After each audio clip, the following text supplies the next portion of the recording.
AP CM Chandrababu అధ్యక్షతన జరిగిన CRDA సమావేశం కీలక నిర్ణయాలు తీసుకుంది.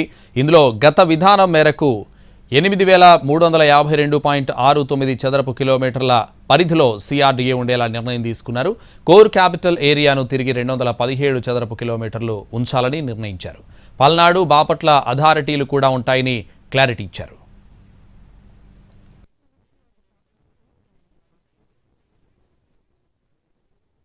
ఒరిజినల్గా సిఆర్డీఏ ఏదైతే 8,352.69 చదరపు కిలోమీటర్లు ఉందో దాని ఉండే విధంగా యాక్చువల్గా ఈరోజు డెసిషన్ తీసుకున్నారు.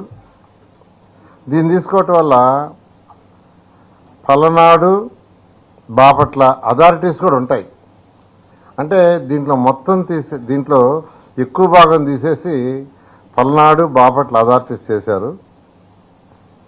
అయితే ఆ రెండు అథారిటీస్ కూడా ఉంటాయి. బట్ ఒరిజినల్ ఏదైతే ఉండిందో అన్ని చదరపు కిలోమీటర్లు బ్యాక్ వస్తుంది. ఆ విధంగా ఈరోజు అథారిటీ